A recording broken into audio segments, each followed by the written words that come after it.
Hello everyone, welcome to SP academy. আমি আজকে চলে এসেছি তোমাদের উচ্চ মাধ্যমিকের সংস্কৃত বিষয়ের কিছু গুরুত্বপূর্ণ প্রশ্ন নিয়ে। যে প্রশ্নগুলি তোমরা রেডি করে গেলে অবশ্যই তোমাদের সামনে আসন্ন উচ্চ মাধ্যমিকের সংস্কৃত পরীক্ষা খুব ভালো হবে। চলো তাহলে দেখে নেওয়া যাক সেই গুরুত্বপূর্ণ প্রশ্নগুলি। প্রথমে আমি আলোচনা করব হাস্যবিদ কথা নামক যে টেক্সটটি তোমাদের প্রথম গল্পটা আছে সেই টেক্সটের মান 2 এর প্রশ্নগুলি। প্রথম প্রশ্ন বলা হয়েছে হাস্যবিদ কথা গল্পটির উৎস কি, এর রচয়িতা কে। 2 নম্বর প্রশ্ন বলা হয়েছে চোরেরা কোথায় ধরা পড়েছিল, কে তাদের ধরেছিল। 3 নম্বর প্রশ্ন রাজা সুপ্রতাপ কোথাকার রাজা ছিলেন, তার রাজধানীর নাম কি।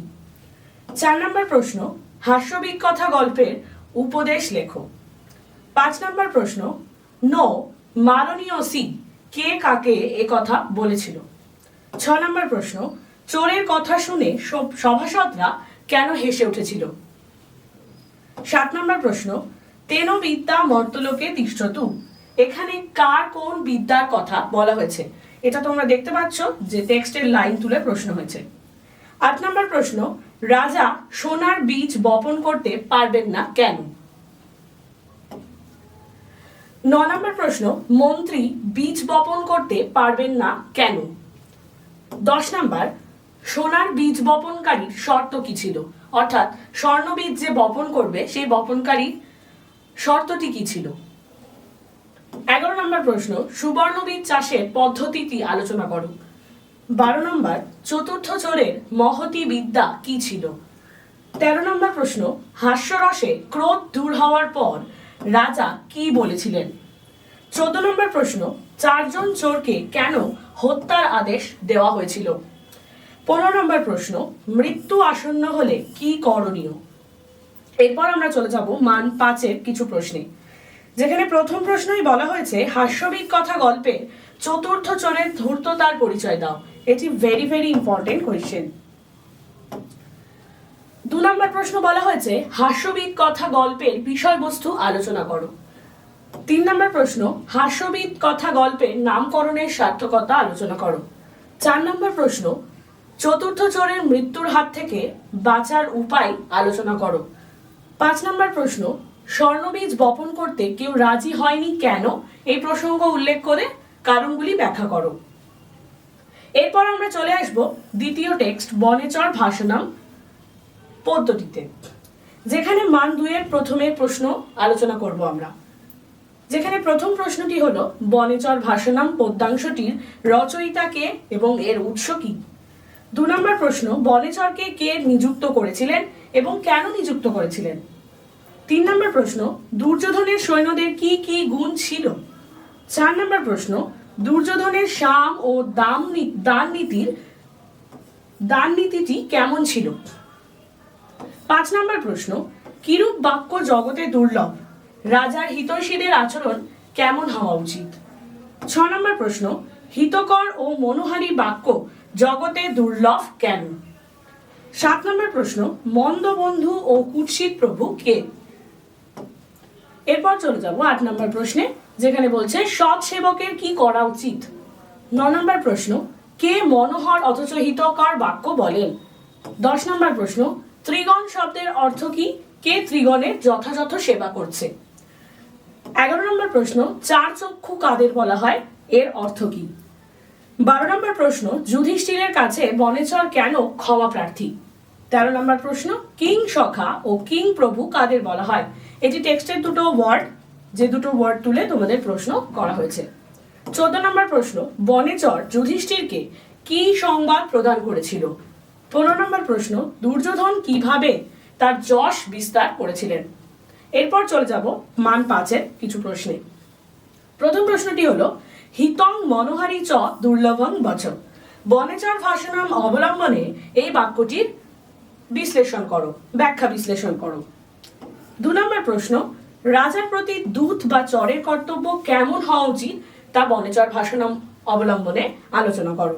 3 নম্বর প্রশ্ন বনেচরের উক্ত দুর্যোধনের রাজ্য শাসন পদ্ধতির মাধ্যমে পরিস্ফুট হওয়া দুর্যোধনের চারিত্রিক বৈশিষ্ট্যগুলি আলোচনা করো। 4 নম্বর প্রশ্ন বনেচর ভাষানাম পাঠ্যাংশটি নামকরণের সার্থকতা বিচার করো। 5 নম্বর প্রশ্ন, বনেচর ভাষানাম এই পাঠ্যাংশটির বিষয়বস্তু আলোচনা করো। এরপর আমরা চলে যাব 3 নম্বর টেক্সট আত্রেয়ী বনদেবতা সংবাদ নামক নাটকটিতে, যেখানে প্রথমে আমরা মান 2 এর কিছু প্রশ্ন আলোচনা করব, যার মধ্যে প্রথম প্রশ্নটি হলো আত্রেয়ী বনদেবতা নাট্যাংশে কোন চরিত্রগুলির সংলাপ লক্ষিত হয়। 2 নম্বর প্রশ্ন, আত্রেয়ী বনদেবতা সংবাদ নাট্যাংশের উৎস কি, এর রচয়িতা কে। 3 নম্বর প্রশ্ন, উত্তর রামচরিতম এর অঙ্ক সংখ্যা কতগুলি, নাটকটি কোন রসাশ্রিত। 4 নম্বর প্রশ্নে যাব, স্বাগতম তপোধনায়া কে কার উদ্দেশ্যে এই কথাটি বলেছে। 5 নম্বর প্রশ্ন, আত্রেয়ী কেন বাল্মীকির আশ্রম ত্যাগ করেছিলেন, তিনি কোথায় যাওয়ার উদ্দেশ্যে বেরিয়েছিলেন। 6 নম্বর প্রশ্ন, আত্রেয়ী কার কাছে কি শিক্ষা নিত। 7 নম্বর প্রশ্ন, আত্রেয়ীকে বনদেবতা কিভাবে স্বাগত জানিয়েছিল। 8 নম্বর প্রশ্ন, আত্রেয়ী বনদেবতা সংবাদ এই পাঠ্যাংশে উল্লিখিত 2টি নদীর নাম লেখো। 9 নম্বর প্রশ্ন, আত্রেয়ীর কথা শুনে কে মূর্ছা গিয়েছিল এবং কেন। এরপর 10 নম্বর প্রশ্ন, কে কেন অযোধ্যায় যাবেন না বলেছিলেন। 11 নম্বর প্রশ্ন, গুরু প্রাজ্ঞ বা জড়বুদ্ধি সম্পন্ন শিষ্যকে কিভাবে বিদ্যা দান করেন। 12 নম্বর প্রশ্ন, সীতা দেবীর পুত্রদের নাম কি, রামচন্দ্র সীতা দেবীকে পরিত্যাগের পর কোন যজ্ঞ করেছিলেন। 13 নম্বর প্রশ্ন, কে কাকে অগস্ত্য মুনির আশ্রমের পথ বলে দিয়েছিলেন। 14 নম্বর প্রশ্ন, রামচন্দ্রের চরিত্রকে বাসন্তী কিভাবে ব্যাখ্যা করেছেন। 15 নম্বর প্রশ্ন, আত্রেয়ীর আগমনের বিষয়ে বনদেবতা প্রথমে কি বলেছিলেন।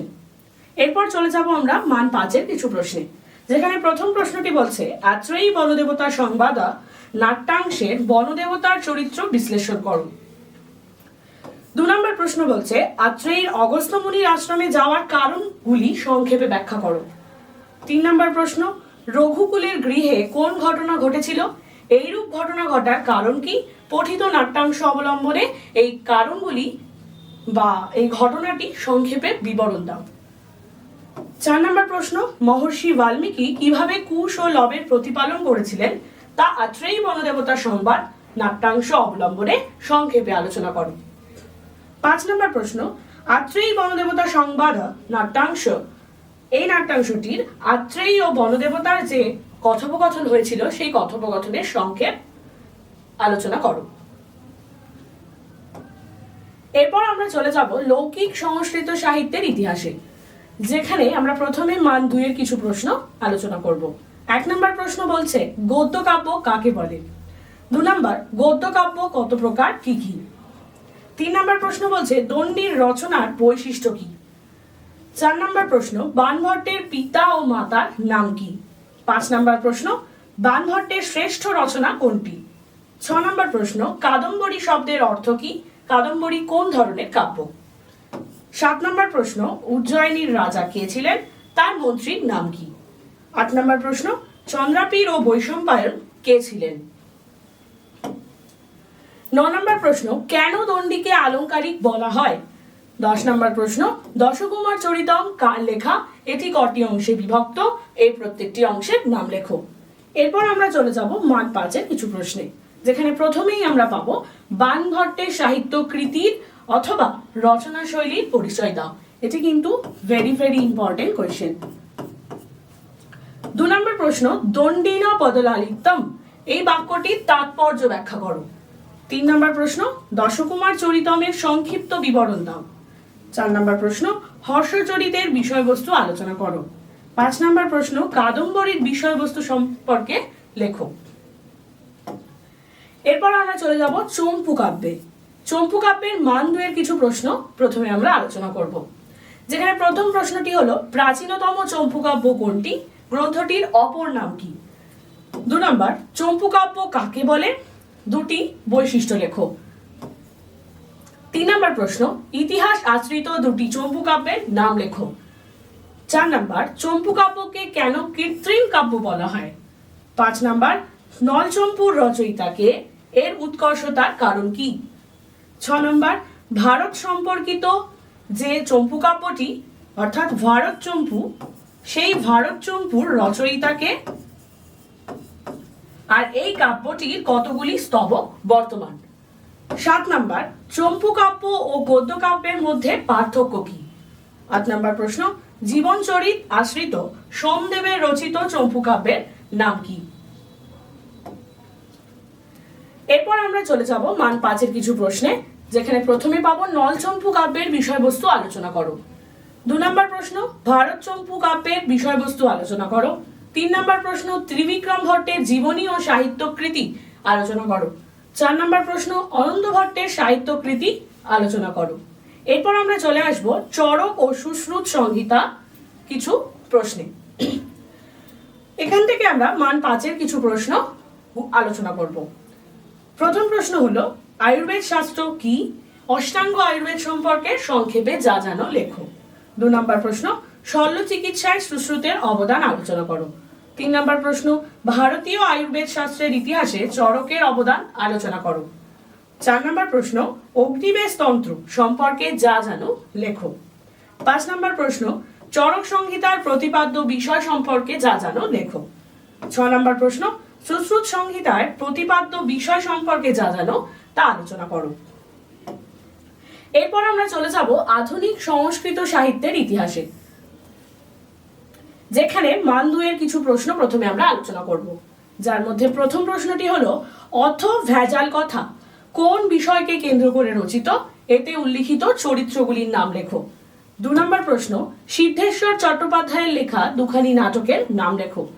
3 নম্বর প্রশ্ন, অথ কিম নাটকের রচয়িতাকে?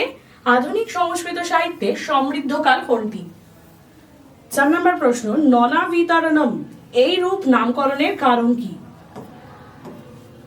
5 নম্বর প্রশ্ন, শিশু যুব দুই দৈর্ঘ্য বিলসিতম এই রচনাটি কার? এটি কি ধরনের কাব্য? 6 নম্বর প্রশ্ন, তারাপদ ভট্টাচার্যের গল্প সংকলনের নাম কি? এটি কবে প্রকাশিত হয়? 7 নম্বর প্রশ্ন, বীরেন্দ্র কুমার ভট্টাচার্য প্রণীত 4টি নাটকের নাম লেখো। 8 নম্বর প্রশ্ন, সংস্কৃত সনেট বা চতুর্দশপদী কবিতার প্রবর্তক কে? তিনি কোথায় জন্মগ্রহণ করেছিলেন? 9 নম্বর প্রশ্ন, শ্রীজীব ন্যায়তীর্থের পিতামাতার নাম কি? 10 নম্বর প্রশ্ন, শ্রীজীব ন্যায়তীর্থের প্রণীত দুটি শ্রব্য কাব্যের নাম লেখো।